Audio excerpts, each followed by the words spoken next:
Welcome to Big Bang. This is Satish. BJP BRS కలిసి వెళ్తాయా? BRS తో పొత్తు ప్రసక్తే లేదని బీజేపీ నేతలు స్పష్టం చేస్తున్న బీఆర్ఎస్ నేతల నుంచి మాత్రం ఎలాంటి ప్రకటన రావడం లేదు. మరోవైపు ఎన్నికలే లక్ష్యంగా నేటి నుంచి బీజేపీ విజయ సంకల్ప యాత్ర చేపడుతోంది.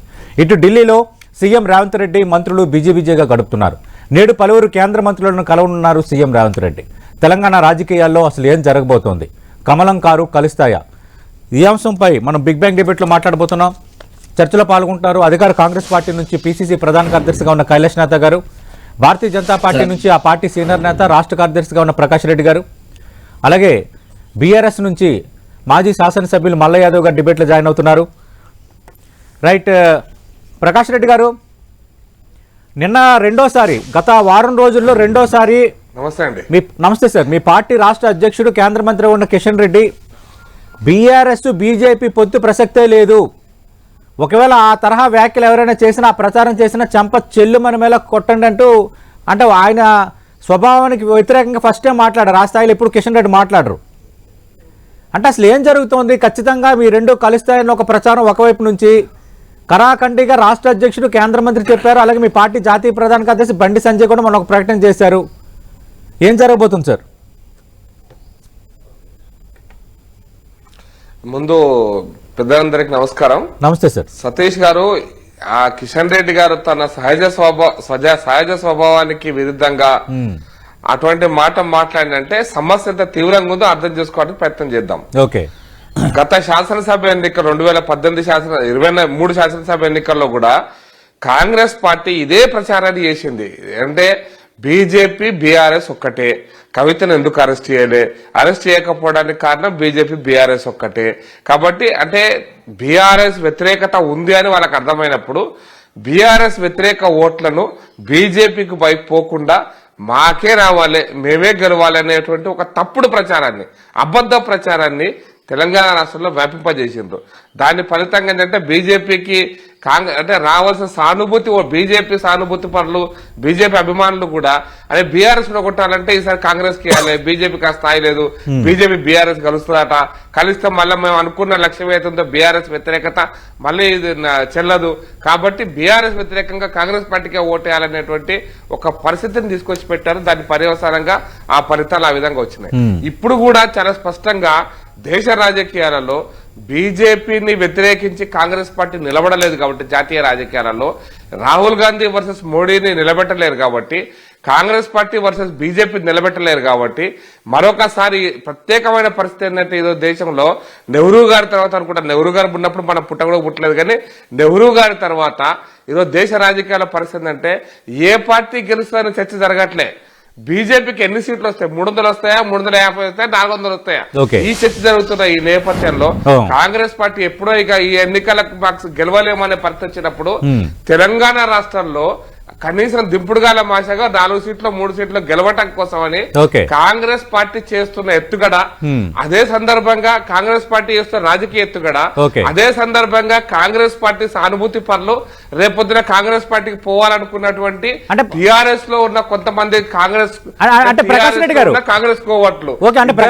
ఇది కేవలం కాంగ్రెస్ ఎత్తుగడైనా బీఆర్ఎస్ ఎత్తుగడ కాదా? నేను చాలా స్పష్టంగా చెప్తున్నా, కాంగ్రెస్ ఎత్తుగడ, కాంగ్రెస్ పార్టీ కోవట్లు అయితే బీఆర్ఎస్ పార్టీలు ఉన్నారో రేపు కాంగ్రెస్ పార్టీకి పోవాలనుకుంటున్నారో వాళ్ళు ఆ కాంగ్రెస్ పార్టీ ఆడిస్తున్న నాటకంలో వాళ్ళు ఇటువంటి ప్రకటనలు చేస్తున్నారండి. చాలా స్పష్టంగా నేను పేర్లు చెప్పదలుచుకోలేదు, కానీ రేపు పొద్దున వాళ్ళు అయిపోయాక కాంగ్రెస్ పార్టీలోకి పోతారు. అటువంటి వ్యక్తులు చేస్తుంటే తప్పుడు ప్రచారం అది. అది బీఆర్ఎస్ పార్టీకి మాకు ఎటువంటి చర్చ లేదు, సంబంధం లేదు, ఎన్నికల కలిసి పోటీ చేసే ప్రసక్తే లేదు, రాబోయే రోజుల్లో ప్రకాష్ రెడ్డి గారు అవకాశం కూడా లేదండి. మీరు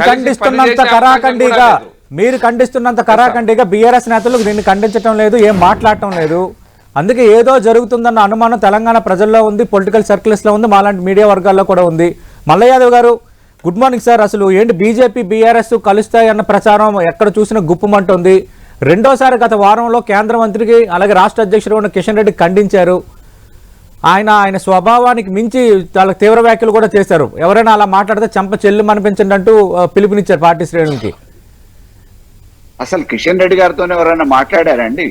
కిషన్ రెడ్డి గారికి మాట్లాడమని చెప్పేసి వాళ్ళు అధికార ప్రతినిధిగా వాళ్ళకి ఏమన్నా మామూలుగా అధికారం ఇచ్చిరో లేదో తెలియదు కానీ మా పార్టీ నుంచి మాట్లాడండి కానీ సంప్రదింపులు కానీ ఈ పొత్తుల విషయం కానీ అధికారికంగా ఎవరు మాట్లాడింది లేదు.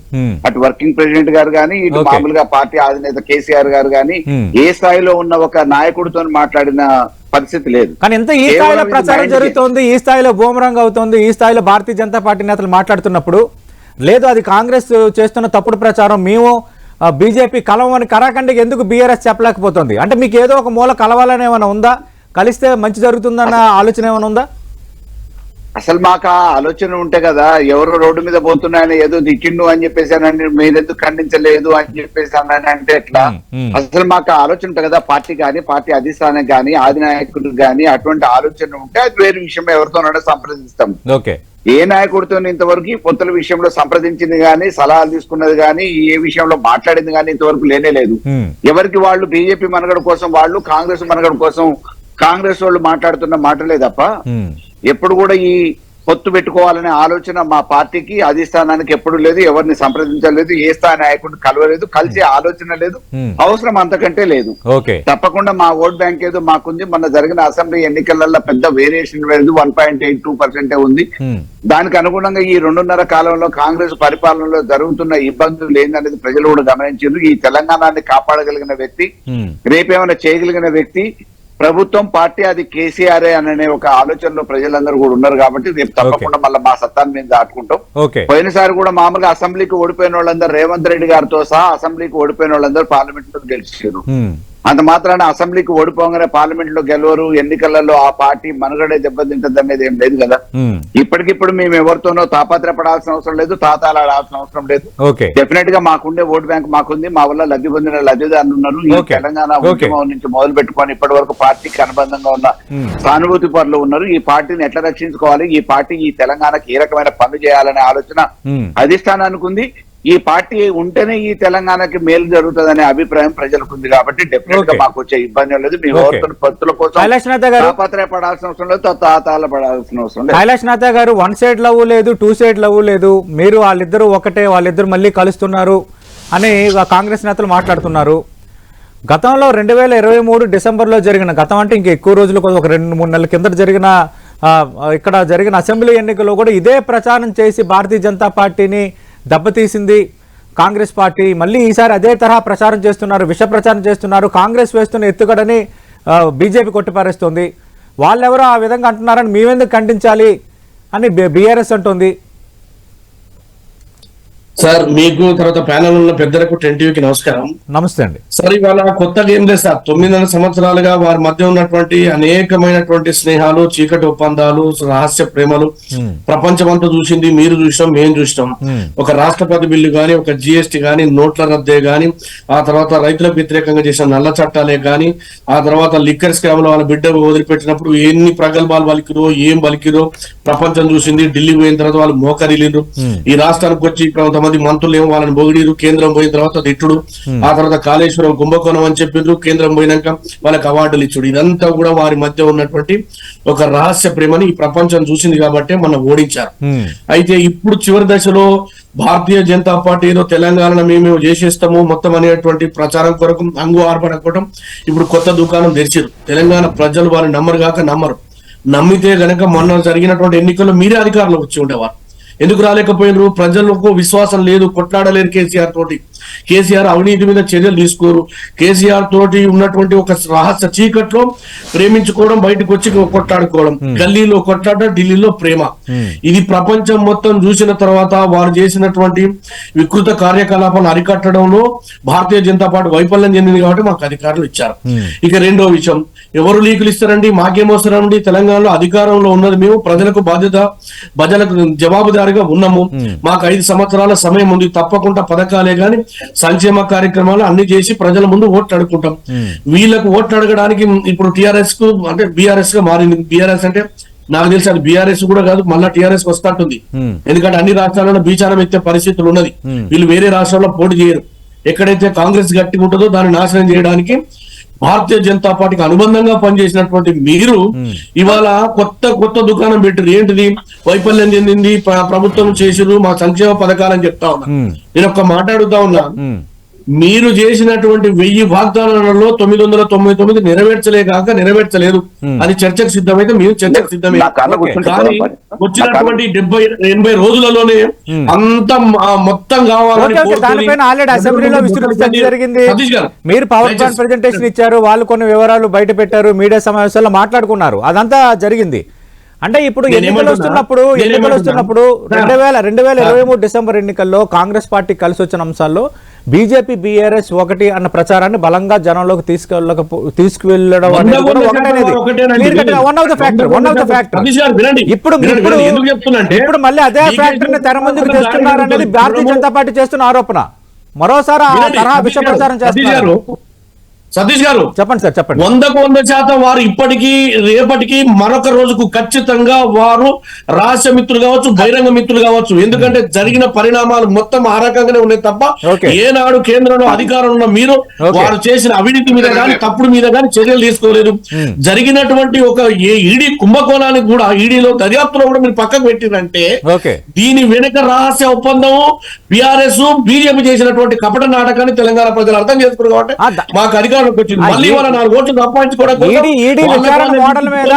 విచారణ మోడల్ మీద కవిత సుప్రీంకోర్టుకు వెళ్లారు. సుప్రీంకోర్టుకు సంబంధించి అక్కడ నుంచి ఎలాంటి సతీష్ గారు వీరు విచారణ పేరుతోటి డికే శివకుమార్ ఎంత ఇబ్బంది పెట్టిరు, మహారాష్ట్రలో మాకు సంబంధించినటువంటి ఉన్న నాయకుల మీద శివసేన వాళ్ళ మీద ఎంత పెట్టిండ్రు, తృణమూల మీద ఎంత పెట్టిండ్రు, తర్వాత ఉత్తరప్రదేశ్ లో తమిళనాడులో ఏం చేస్తున్నారు, ఇవన్నీ ప్రపంచానికి ఏదో పెద్ద చర్యలు తీసుకుంటారు. మీకు అనుకూలంగా ఉన్నటువంటి పార్టీల మీదనేమో ఒక ప్రకాష్ రెడ్డి గారు కిషన్ రెడ్డి ఖండించిన, ప్రకాష్ రెడ్డి ఖండించిన, రెండు పార్టీల మధ్య రహస్య ఒప్పందం ఉన్నదన్నది మేము చెప్పినంత మాత్రాన కాదు, చాలా ఉదాహరణలు ఉన్నాయి. ప్రజలు కూడా చూశారు, నమ్మారు. ఇప్పుడు కూడా రహస్య ప్రేమ కొనసాగుతుంది, ఖండించినంత మాత్రాన లేదు అని అనలేము. ఇప్పుడు వాళ్ళకి సపోర్ట్ గా ఉన్నారు కాబట్టి ఇక్కడ ఒకలా వ్యవహరిస్తున్నారు కొన్ని కేసుల విషయంలో. అలాగే ఎవరైతే వాళ్ళకి అపోనెంట్స్ గా ఉన్నారో, ఎవరైతే వాళ్ళతో డిఫర్ అవుతున్నారో వాళ్ళ విషయంలో ఒకలా వ్యవహరిస్తున్నారు. ప్రజలు చూస్తున్నారు కదా అంటున్నారు కైలాష్ నాథ్ గారు. నేను ఒక మాట చెప్పదలుచుకున్నాను సార్ కాంగ్రెస్ నాయకులకి. అబద్ధాలు చెప్పి చెప్పి చెప్పి ఏదో ఒక రోజున మీరు మీ బతుకుల రోడ్డు మీద తెచ్చుకుంటారని మాత్రం చెప్పదలుచుకున్నా ఒకటి. రెండో పాయింట్ ఏంటంటే మరి కాంగ్రెస్ బీజేపీ బీఆర్ఎస్ బీజేపీకి సంబంధం ఉంది, ఓకే వాళ్ళు చెప్తున్నారు ED case, BD case, CD case అని. మన నళిని చిదంబరం కేసు బీజేపీకి చిదంబరం సంబంధాలు ఉన్నాయా? చిదంబరం బీజేపీ కలిసి పనిచేస్తున్నాయా? నళిని చిదంబరం ఎందుకు అరెస్ట్ చేయలేకపోయింది కేంద్ర ఈడీ అనేది సుప్రీంకోర్టు న్యాయస్థానంలో లేదా? అంటే ఎందుకు అబద్ధాలను ఇంత పచ్చిగా బూతులు మాట్లాడినట్టుగా మాట్లాడతారు అబద్ధాలు అనేది నా అభిప్రాయం అండి.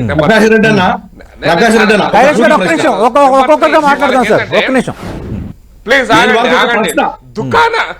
కాంగ్రెస్ దుకాణం బంద్ అవుతుంది కాబట్టి, దేశంలో కాంగ్రెస్ దుకాణం బంద్ అవుతుంది కాబట్టి, ఆ దుకాణానికి తాళాలు ఎవరు తీయలేరు కాబట్టి, ఆ దుకాణాలు నడపలేరు కాబట్టి ఇటువంటి తప్పుడు ప్రచారం చేస్తారని అంటున్నాను. ఎందుకంటే కాంగ్రెస్ దుకాణం దేశంలో బంద్ అయిపోయింది.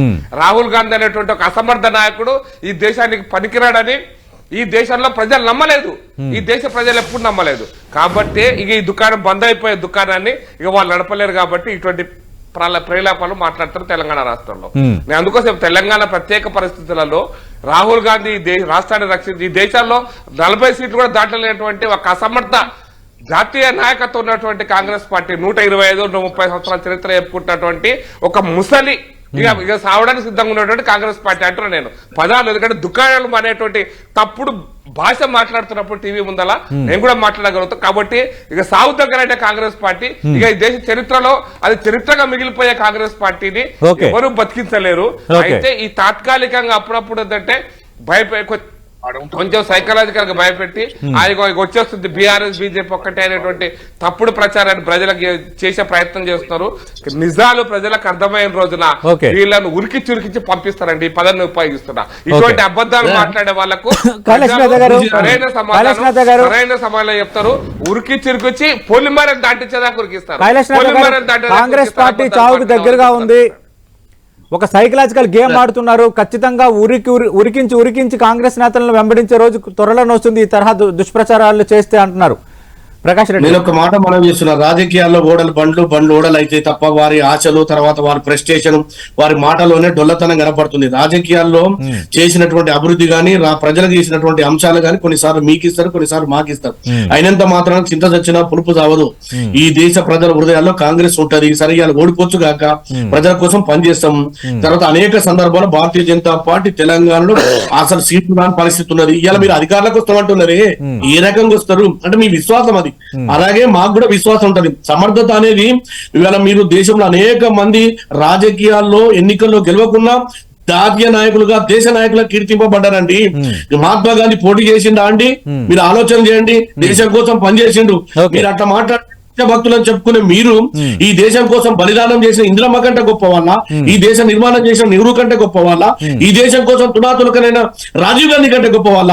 ఏముందండి మీది నకిలీ దేశభక్తి, మతం అనే అంశాలు మీరేసుకొని దేశ ప్రజలకు డీజిల్ ధరలు పెంచడం, మధ్యతరగతి వర్గాల ధరలు పెంచడం, పేద వర్గాలకు ఉద్యోగాలు ఇస్తానని మోసం చేయడం, 15 లక్షల రూపాయలు మీరు ఖాతాలు వేస్తానని ప్రజలు మీరు మతం ఆధారంగా వస్తారు తప్ప ఏ రోజు ప్రజల మధ్య అభివృద్ధి మీద చర్చకు సిద్ధమా? ఈ దేశాన్ని నిర్మాణంలో భాగస్వామ్యం లేదా? కైలాసనాథ్ గారు, ఏ పార్టీ చరిత్ర ఆ పార్టీకి ఉంది, ఏ పార్టీ ఎజెండా ఆ పార్టీకి ఉంది. కానీ మనం రాజకీయాల్లో ఇప్పుడు సిచ్యువేషన్ ఏంటనేది కదా మాట్లాడుకుంటాం. ఇప్పుడు సిచ్యువేషన్ ఏంటనేది మాట్లాడుకుంటాం. మళ్ళీ భారతీయ జనతా పార్టీ కొంత ఫీల్ గుడ్ ఫ్యాక్టర్ ఉంది దేశవ్యాప్తంగా. ఈ మధ్య కాలంలో జరిగిన పరిణామాలు కూడా కలిసి వస్తున్నాయి. సోషల్ మీడియాలో అవాస్తవాలని, అబద్ధాలని పునాదుల మీద నిర్మాణం చేయొచ్చు కాక, కానీ కాలక్రమంలో ప్రజలు తెలుసుకుంటారు. ఒక తుఫాన్ వస్తే అన్ని కొట్టుకపోతాయండి. మన జరిగినటువంటి ఎన్నికల్లో చివరి మూమెంట్ 3 నెలల్లో ఎట్లా గాలి వీసిందో రేపు రాబోయే రోజుల్లో భారతదేశంలో ఇండియా కూటమి వస్తుంది రాహుల్ గాంధీ నాయకత్వంలో. చూడండి మీరు, ఏదో కళలు అంటారు, పగటి కళలు. ఆ పగటి కళలు అయితే తప్ప ఏదో ఫీల్ గుడ్ ఫ్యాక్టర్ మీకు మీరే సృష్టించుకొని గతంలో అటల్ బిహారీ వాజ్పేయి కూడా చెప్పిండు, ఏది దేశం వెలుగుతుందని. దేశం అంతా కాలిపోయింది. ఇట్లనే మీరు 370 కాదు, ఖచ్చితంగా కేంద్రంలో ఇండియా కూటమి రాబోతా ఉంది. మల్ల యాదవ్ గారు, మీరు ఇందాక మాట్లాడుతూ ఇంకెవరెవరో ఏదో మాట్లాడుతున్నారని మేమెందుకు ఖండిస్తాం అని అన్నారు. బట్ ఎన్నికల ప్రచారంలో కూడా కాంగ్రెస్ ఇదే మాట చెప్పినప్పుడు ప్రతి సభల్లో మీ పార్టీ నేతలు అలాగే మీడియా సమావేశాలు పెట్టి కూడా చెప్పారు, ఇది ఒక కాంగ్రెస్ మైండ్ గేము, వాళ్ళిద్దరూ ఒకటే అన్ని రకాలుగా సహకరించుకున్నారని పదే ప్రచారం చేశారు. మరి ఇప్పుడు ఇంత చర్చ జరుగుతున్నప్పుడు ఏదో ఒక ప్రకటన చేయాలి కదా. మాకు అలాంటివి ఏమీ లేవు, ఇది మరి కాంగ్రెస్ ఎత్తుగాడని బీజేపీ అంటున్నంత ధైర్యంగా, బీజేపీ చెప్తున్నంత స్పష్టంగా ఎందుకు బీఆర్ఎస్ చెప్పలేకపోతుంది? ఇప్పుడు ఇంతకుముందు కాంగ్రెస్ మిత్రుడు మాట్లాడుతూ దేశంలో తీసుకున్న ప్రతి నిర్ణయం బీజేపీ నిర్ణయానికి బీఆర్ఎస్ మద్దతు ఇచ్చిందని చెప్పి చెప్తున్నారు. ఆఖరికి ఈడీ కేసులో అరెస్ట్ అయితే సోనియా గాంధీ గురించి మాట్లాడింది కూడా మా కేసీఆర్ గారే. ఎంపీగా మామూలుగా సభ్యత్వం పోతే దాని గురించి కాంగ్రెస్ నాయకులు ఎవరు మాట్లాడలే, కేసీఆర్ గారే ఇది అప్రజాస్వామికం అని చెప్పి మాట్లాడారు. ఏది వాస్తవం ఉంటే అది మాట్లాడటం, దేశ ప్రజల అవసరార్థం కోసం నిర్ణయం తీసుకుంటే అక్కడ ఉన్న కేంద్ర ప్రభుత్వం దానికి సమంజసమైతే మద్దతు పలకటం అనేది ఇతర ప్రభుత్వాల పద్ధతి, అది విధానం. ఈ విధానంలో బీజేపీకి మీరు ప్రతిదానికి, జిఎస్టీకి అన్నిటికీ మద్దతు ఇచ్చిరంటే ఇక్కడ ఉన్న ప్రభుత్వం నడవడానికి ప్రజల అవసరం కోసం తీసుకున్న నిర్ణయాల్లో భాగంగా సమర్థించే వాటిని సమర్థిస్తాం, విభేదించే వాటిని విభేదిస్తాం. అంత మాత్రాన బీజేపీకి మేమేదో అనుకూలమని మీరు ప్రచారం చేస్తే కాదు కదా. కాబట్టి మేమేమంటున్నాం, మీ విధానం మీకు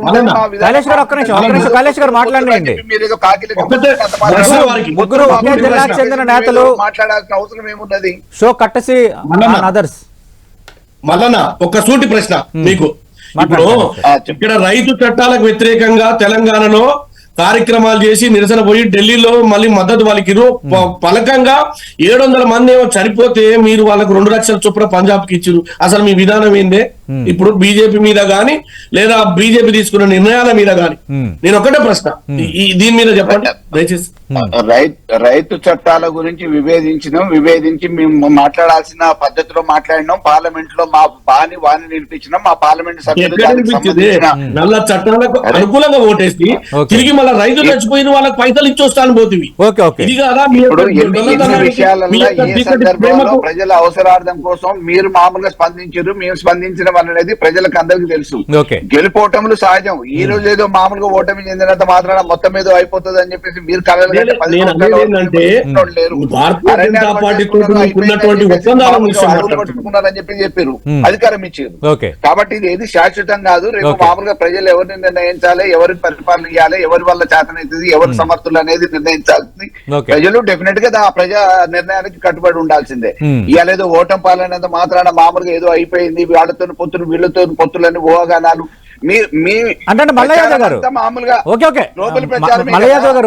సృష్టించడమే. భారతీయ జనతా పార్టీ ఖండిస్తోంది, మీరేమో మీ యొక్క వెర్షన్ మీరు చెప్తున్నారు. అంటే ఇక్కడ జరుగుతున్న చర్చ ఏంటంటే ఇక్కడ కాంగ్రెస్ పార్టీ అధికారంలో ఉంది, అలాగే మన భారతీయ జనతా పార్టీ 14% ఓటుతో 8 సీట్లు గెలుచుకున్న నేపథ్యంలో రేపొద్దున ఖచ్చితంగా బీఆర్ఎస్ ను ఆల్రెడీ కాంగ్రెస్ ఆపరేషన్ ఆకర్షణలో భాగంగా కొందరు నేతలు కాంగ్రెస్ లో చేరుతున్న వాతావరణం మనకు కనిపిస్తోంది. నెక్స్ట్ భారతీయ జనతా పార్టీ కూడా ఖచ్చితంగా ఇక్కడ ఎదగడానికి ప్రయత్నిస్తుంది. ఖచ్చితంగా మనమే టార్గెట్ అవుతాం, ఇమీడియట్ టార్గెట్. అలయన్స్ కనుక పెట్టుకోగలిగితే పార్టీని రక్షించుకోవచ్చు, కేంద్రంలో భారతీయ జనతా పార్టీ వస్తే రాజకీయాన్ని కూడా సవ్యంగా చేసుకోవచ్చు అని అంచనాలో లెక్కలు వేసుకుంటున్నారు అనేది బయట జరుగుతున్న ఒక ప్రచారం. సతీష్ గారు, మాకు అధికారం ముఖ్యం కాదు. అధికారం కోసం అనుకుంటే 14 సంవత్సరాలు ఉద్యమ పాత్రలో మామూలుగా కేసీఆర్ గారు పోరాటం చేసేటోళ్ళు కాదు. అధికారమే ముఖ్యం అనుకుంటే ఆ రోజే నిర్ణయాలు వేరే విధంగా ఉండేది. ప్రజల అవసరం ముఖ్యం, తెలంగాణ ప్రజలు క్షేమం ముఖ్యం మాకు. కాబట్టి ఆ దిశగా మా ప్రయత్నాలు జరిగితే మా పార్టీ విధానం అది.